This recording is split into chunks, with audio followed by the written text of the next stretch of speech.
Bonjour à toutes et à tous, ravi de vous retrouver dans Smart Éducation, votre magazine quotidien consacré aux nouvelles formations, aux nouveaux métiers, aux nouvelles pédagogies.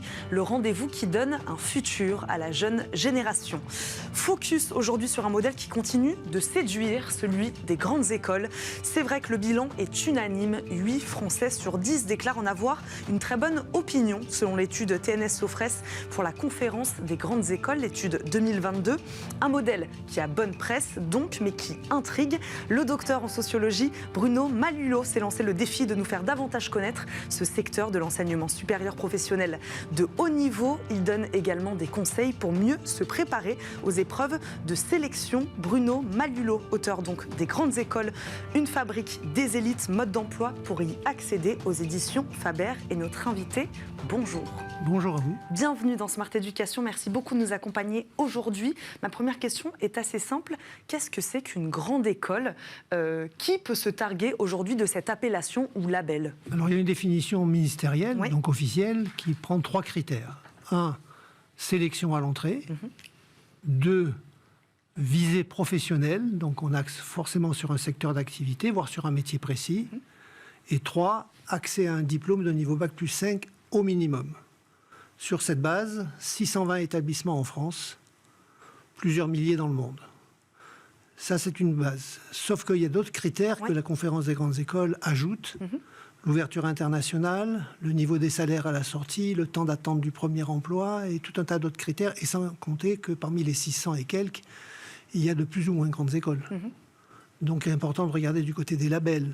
Est-ce qu'on délivre ou pas un titre officiel? Est-ce que l'État reconnaît la formation, etc., etc. Donc, c'est un univers assez complexe. Est-ce que ce modèle grande école, c'est un modèle made in France ou est-ce qu'il y a des équivalents dans d'autres pays? Alors, il y a des grandes écoles un peu partout, sauf que le nombre et le poids que ça représente par rapport à l'ensemble des places offertes aux élèves qui sortent de lycée fait sans commune mesure de la France une espèce de cas particulier. Nulle part ailleurs, on a un tel poids des grandes écoles dans l'offre de formation d'enseignement supérieur.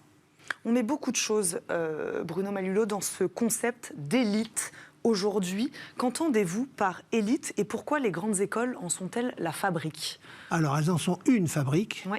Le titre dit bien une fabrique, parce qu'elle n'en a pas le monopole, même si c'est plus particulièrement vrai pour ce secteur de formation que pour le secteur universitaire, par exemple. Mais dans certains secteurs, il n'y a pas de grandes écoles. La médecine, chirurgien-dentiste, pharmacien, odontologue. Il n'y a pas, dans les métiers du droit, l'élite, là, forcément, sort d'ailleurs. Et cet ailleurs, c'est l'université. Donc, l'éternel problème, depuis qu'elles sont nées, ces grandes écoles, et c'est essentiellement sous Napoléon qu'elles se sont développées et qu'elles ont pris de l'ampleur. Mais l'essentiel, c'est de savoir si, oui ou non, entre le monde universitaire, qui a une réputation plus discutée, et le monde des grandes écoles, il y a une complémentarité ou quelque chose de l'ordre de la confrontation. On a longtemps été sur le mode de la confrontation. Aujourd'hui, des rapprochements se font. Comment vous expliquez cette unanimité? 8 Français sur 10 déclarent en avoir une très bonne opinion. Comment vous expliquez cette réputation aujourd'hui, ce prestige des grandes écoles? C'est que, objectivement, à la sortie, ça se passe bien. Les emplois sont là. Les métiers émergents voient se créer des écoles dans les secteurs où le monde universitaire a une réactivité plus lente. Les niveaux de salaire sont en moyenne plus élevés que pour d'autres. Les carrières suivies permettent d'accéder aux postes les plus élevés dans chaque secteur professionnel en nombre important. Cela dit, ce n'est pas une garantie absolue. Il y a des ratés des grandes écoles, comme il y a de très belles réussites dans le monde universitaire. Donc je ne veux pas enfermer les gens dans l'idée que c'est forcément l'un plutôt que l'autre. C'est l'un et l'autre. Mais de facto, en proportion, si on ne veut pas accéder aux postes les plus élevés et avoir une carrière, disons, de qualité, en passant par une grande école, on a une probabilité d'y parvenir plus forte qu'en passant par d'autres filières. Mais je rebondis justement sur ce que vous dites. Vous citez, dès l'introduction du livre, de nombreuses personnalités qui sont effectivement passées par des grandes écoles. Leur carrière, par contre, professionnelle n'ont rien à voir entre elles. Est-ce qu'on peut devenir donc, c'est ce que vous dites, à peu près tout et faire à peu près n'importe quoi à la sortie d'une grande école? Ça, c'est le propre de la plupart des grandes écoles, c'est qu'elles se veulent très polyvalentes. Elles ne se veulent pas très spécialisées. C'est-à-dire qu'elles ne visent pas un métier. Elles visent un secteur d'activité, une posture comportementale qui fait que sur la durée de la vie active, des rebondissements, des réorientations sont plus aisés à négocier que si on est très spécialisé dès le départ. Et ça, c'est la marque grande école. Tout le monde n'est pas fait pour les grandes écoles? Alors, pour entrer dans une grande école, il y a d'abord le fait de le vouloir. Ça, pas de problème. Vous faites un sondage dans les classes terminales de lycée, la demande de la part des élèves est très très forte. Des parents, n'en parlons pas. Par contre, entre le passage dans l'école et le fait de le désirer, il y a une contrainte, c'est la sélection. Et au plus l'école est réputée, au plus elle est demandée, donc au plus la barre est haute à franchir. Et donc tout le monde ne parvient pas à franchir cet obstacle qui est marqué par des exercices très académiques. Alors de plus en plus, on ouvre aussi au comportemental, ce que les Anglais appellent les soft skills, les compétences comportementales. Mais c'est assez récent. Pour s'ouvrir à davantage de profils, c'est ça? Voilà. Et puis on a compris que les grandes écoles devaient s'ouvrir à d'autres que les bacheliers purement généraux. On voit aujourd'hui des filières adaptées au profil technologique, voire au profil professionnel. Ce qui est important, c'est d'être bon là où on est. Et peu importe si c'est le meilleur des bacs dans la réputation hiérarchisée. Donc les grandes écoles se diversifient, comme d'ailleurs elles offrent de plus en plus de place à des étudiants étrangers qui veulent venir en France, comme des Français partent à l'étranger. Melting pot qui s'organise, on a un mélange des gens qui est assez fascinant et qui enrichit, moi je trouve, le profil des élèves, parce que l'ouverture internationale, par exemple, ils la vivent dès l'école. Justement, vous parliez d'un processus de sélection plutôt difficile, en tout cas pour certaines. Votre ouvrage s'appelle donc « Mode d'emploi ». Pour y accéder, quelle démarche il faut initier dès le lycée pour entrer dans une grande école? Eh bien, d'abord, il faut apprendre à savoir ce que c'est. Il y a une culture, il y a des valeurs.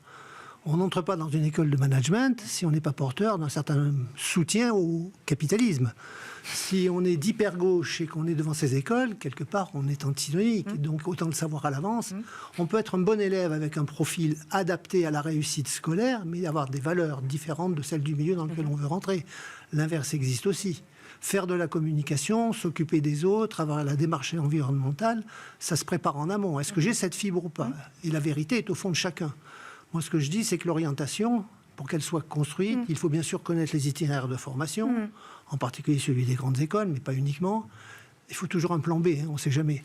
Il faut aussi avoir une idée du métier qu'on veut exercer, mais il faut aussi se connaître soi-même. Et donc ça, c'est une première démarche, se connaître soi-même. Est-ce que je suis fait pour les grandes écoles, y compris sur un plan non scolaire, sur un plan personnel? Et puis une fois dedans, il y a des méthodes particulières. On fait beaucoup appel à l'autonomie de l'élève, à la capacité d'investigation, au travail en équipe, à l'ouverture internationale. Est-ce que j'ai ces qualités? Il y a des contraintes scolaires quand même. Si je veux rentrer dans une école d'ingénieur et porter vers une carrière de ce type, il me faut des compétences scientifiques, des compétences mathématiques. Si je veux rentrer dans une école de journalisme, ce ne sont pas tout à fait les mêmes. Mais dans son domaine, il faut être pointu. Ce qui veut dire quand même que l'élève qui scolairement est en difficulté va avoir du mal à rentrer, on va dire, dans les 250 meilleures grandes écoles du pays. Par contre, dans les grandes écoles, vous avez un accès plus adapté, plus facile. Certains disent un peu bradé pour certaines écoles. Mais le vrai problème à ce moment-là... Parce qu'il y a différentes portes d'entrée, juste pour rebondir sur ce que vous dites, à différents moments de la vie d'ailleurs. On peut y rentrer post-bac, mais on peut y rentrer après. On peut y rentrer l'année du bac, on peut y rentrer après une prépa, on peut y rentrer après un BTS, on peut y rentrer après un bachelor, on peut y rentrer après une licence. Il y a des portes d'accès multiples. Et des élèves qui n'ont pas forcément vocation pour ce genre d'études au niveau lycée peuvent le voir venir plus tard. Certains d'ailleurs s'engagent dans ces filières et découvrent qu'elles ne leur conviennent pas. Et donc les réorientations sont possibles. Et toutes ces réorientations sont d'autant plus possibles qu'on a affaire à une formation qui est extrêmement polyvalente. Il faudrait faire presque un bilan de compétences à vous écouter. Oui, mais d'ailleurs les exigences nouvelles des jurys vont dans ce sens-là. De plus en plus, vous voyez les jurys s'intéresser à la personnalité du candidat, à ses valeurs.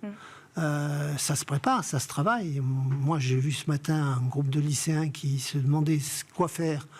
J'ai dit, faites des stages en milieu professionnel, prenez le service civique, faites du sport collectif, faites du bénévolat, faites toutes choses qui vont vous permettre de tracer un portrait de personnes un petit peu entreprenantes. Et ça, c'est très transférable sur les valeurs de ces écoles. Découvrez-vous avant de rentrer dans une grande école. Elles ne sont pas toutes sélectives de la même manière, c'est ce que non. Alors, le modèle qui domine, c'est le concours. Oui. Il reste dominant, mais de plus en plus d'écoles sélectionnent plutôt sur dossier.